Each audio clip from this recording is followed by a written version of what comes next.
Okey, Assalamualaikum. Okey, anda bersama saya, Amir Muhammad Shah, sebagai lay counselor anda.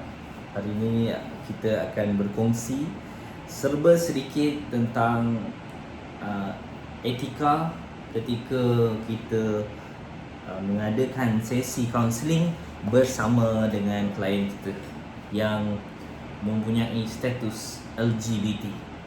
So jadi untuk seseorang yang mempunyai LGBT status atau pegangan atau pemikiran, kita hendaklah memberikan uh, encouragement iaitu dorongan motivasi serta menjadi pendengar yang baik dahulu, daripada kita membuat mereka rasa takut atau membuat mereka rasa tak selesa untuk bercakap lagi gitu.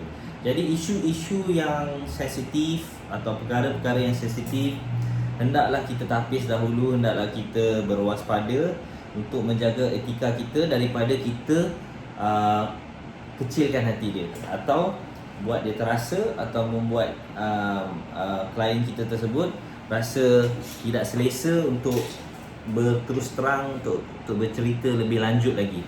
Jadi sebagai kaunselor, pada mulanya seperti pengalaman saya dengan salah seorang bekas LGBT, dia apabila kita tujukan satu soalan, dia secara automatiknya dia akan memberi pandangan dan pengalaman, akan kongsi pengalamannya bagaimana dia daripada seorang LGBT sepenuhnya, iaitu seorang lelaki yang bertukar menjadi seorang wanita, dan kemudian bagaimana dia berubah semula kepada menjadi seorang lelaki. Jadi apa yang saya boleh kongsi dalam pengalaman ini adalah, beliau, ketika saya interview beliau mempunyai dorongan dan juga orang yang boleh mereka bercerita. Jadi apabila kita menjadi kaunselor, kita menasihat mereka untuk mencari circulation. Menasihat tu dari segi dorongan, dari segi motivasi, iaitu memberi mereka fikir, celik akal untuk keluar daripada kepompong pengaruh mereka lah. Jadi supaya mereka boleh rasa confident, iaitu yakin terhadap diri mereka, dan mereka dapat rasa yang bahawa berbincang atau mengadakan sesi kaunseling bersama dengan kaunselor ini membuka ruang untuk mereka berfikir bagaimana untuk menerokai apa yang mereka lalui itu adalah mungkin imajinasi atau ilusi atau pengaruh rakan sebaya yang negatif yang boleh menyebabkan mereka terjurus semula ke arah tersebut. Jadi kita sebagai kaunselor, kita perlu menasihat mereka atau memberi mereka satu soalan-soalan yang membuatkan mereka rasa yang yang mereka boleh berubah. Yang di mana contohnya, apabila seorang lelaki, kita memberi kesedaran syurga di bawah tapak kaki ibu, seperti mana yang kita tahu. Contohnya kita cakap macam ni, okey, Encik Ahmad, atau mungkin masa-masa itu bukan nama dia Ahmad kan, mungkin semasa tu nama dia Amy contohnya kan. So jadi Cik Amy rasa jika keluarga atau ibu bapa tahu yang Cik Amy berada dalam keadaan tersebut, dalam situasi berpenampilan sebegini, apakah pandangan ibu Amy kepada Amy yang mengetahui anak lelakinya menjadi seperti ini? Jadi kita memberi mereka berfikir yang bahawa perception daripada pihak ketiga, iaitu atau pihak masyarakat atau pihak yang boleh memberi pemangkin kedorongan kepada mereka supaya mereka berfikir yang untuk mengambil semula tanggungjawab supaya dari segi motivasi kaunseling intrinsic akan timbul, iaitu pemikiran yang di mana dia berfikir dia perlu berubah atas ada dorongan daripada keluarga, iaitu mementingkan bahawa yang akan datang ini apa yang akan berlaku. So jadi kita kalau memberi nasihat kepada klien tu, kita hendaklah jaga perkara-perkara sensitif. Contohnya kita tidak boleh bertanya tentang bertanya atau terus memberi jawapan, conclusion terhadap apa-apa dia punya, contohnya jantina atau nama panggilan. So jadi pada mulanya kita akan bermula dengan okey, anda lebih selesa saya panggil anda sebagai apa? Contohnya, okey, saya lebih selesa dipanggil sebagai Amy, walaupun nama saya Ahmad sebenarnya. Okey, mungkin kita boleh tanya kenapa lebih selesa nama panggil lebih sebagai Amy. Okey, mungkin dia akan keluarkan intipati apa yang terbuku dalam diri dia. Oh, saya rasa saya ni jadi Amy kerana saya daripada kecil saya rasa sekeliling keluarga saya ni semua perempuan. So jadi bila dibesarkan dengan semua perempuan, jadi saya rasa saya perlu jadi seperti mereka sebab saya rasa lebih seronok jadi sebagai seorang perempuan dan lebih sebagai perempuan. Contohnya.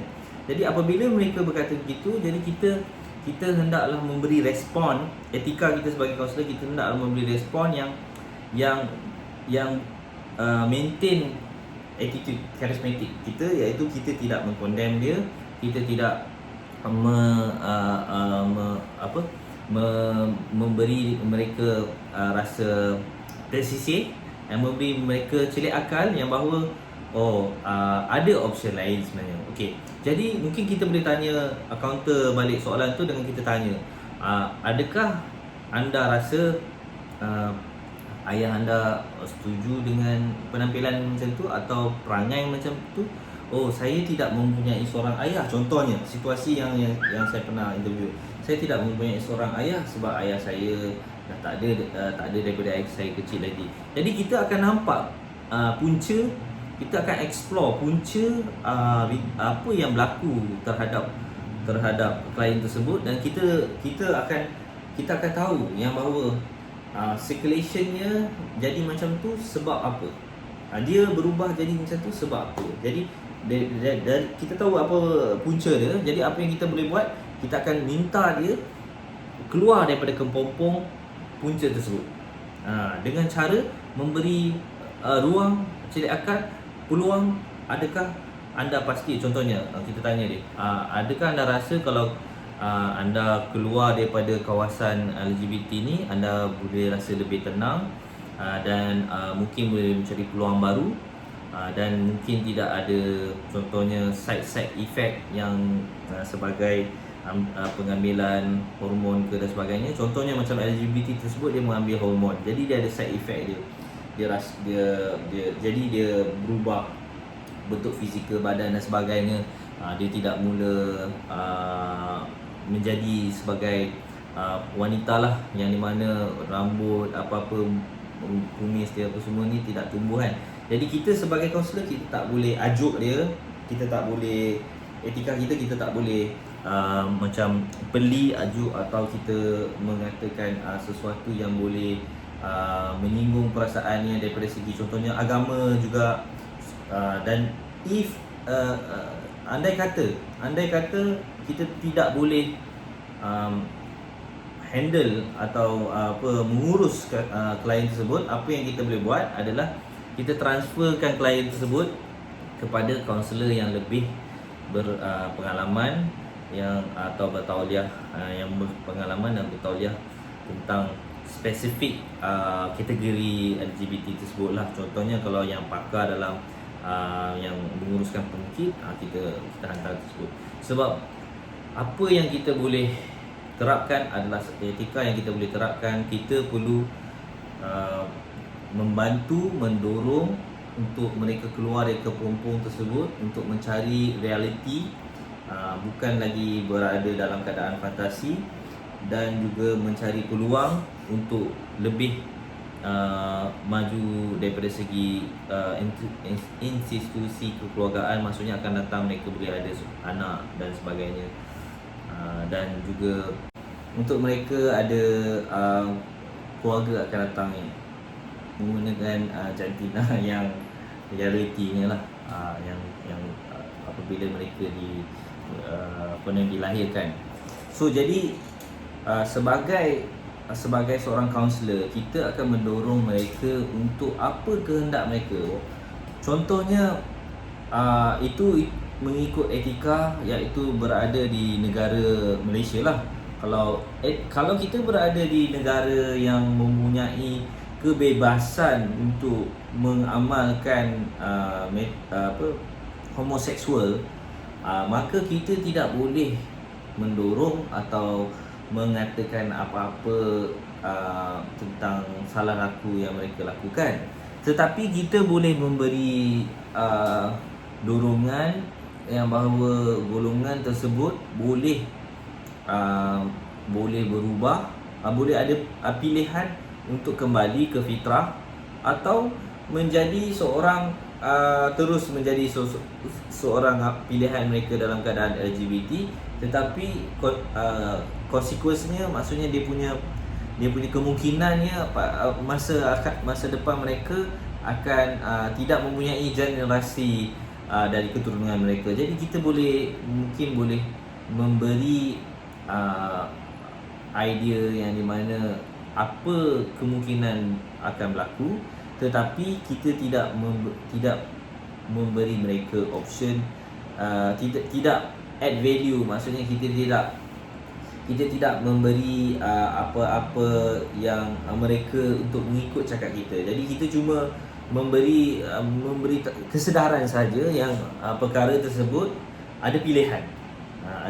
Jadi untuk sebagai kaunselor, kita hendaklah at the end of the story, at the end of the conversation, kita kena pastikan yang mereka tidak ke arah yang boleh merosakkan mental fikirannya, seperti ke arah negatif, seperti bunuh diri atau mencederakan orang atau sebagainya.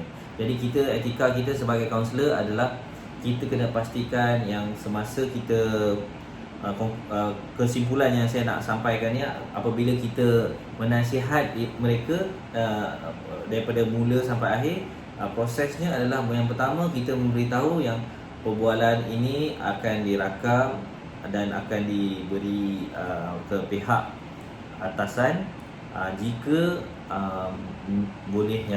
jika perkara yang boleh membuatkan ancaman dan sebagainya. Dan kita pun akan memberitahu yang bahawa kita sebagai kalau jika ada buat rakaman, kita akan memberitahu kita ada buat rakaman, dan kita memberitahu yang bahawa mereka adalah apa-apa informasi yang dalam ini adalah sulit di antara mereka dan kita, tapi kita boleh memberitahu jika ke pihak atasan, atau pihak authority, pihak berkuasa, jika perkara tersebut yang melibatkan jenayah. Okey. So jadi etika kita sebagai kaunselor, kita dah memberitahu siap-siap perkara tersebut, dan kita nak memberitahu bahawa yang mereka ini ada pilihan untuk menjadi ke arah A atau B, selagi perkara tersebut tidak mengganggu kesihatan mental mereka.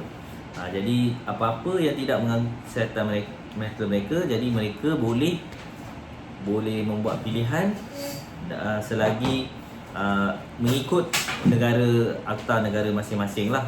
Jika negara tersebut membenarkan LGBT, maka mereka bebas untuk mengamalkannya. Tapi jika negara tersebut seperti negara Malaysia tidak mengamalkan LGBT, tidak membenarkan mengamalkan LGBT, kita akan sedaya upaya untuk membantu mereka memilih lecturer, kaunselor yang boleh menasihat mereka ke arah yang tersebut, ke arah yang lebih baik lagi, atau kita boleh teruskan jika mereka selesa dengan kita. Jadi apa-apa pun bergantung kepada kita punya klien untuk memilih untuk meneruskan sesi kaunseling tersebut. Dan jika kita ada bertentangan pendapat, maksudnya jika dia contohnya kita tidak setuju tentang pendapat kita sebagai etika kita sebagai kaunselor, kita hendaklah simpan pada diri kita dan cuba fokus kepada diri mereka. Itu saja daripada saya, Amir Muhammad Shah. Kita berjumpa lagi dalam sesi yang akan datang. Terima kasih.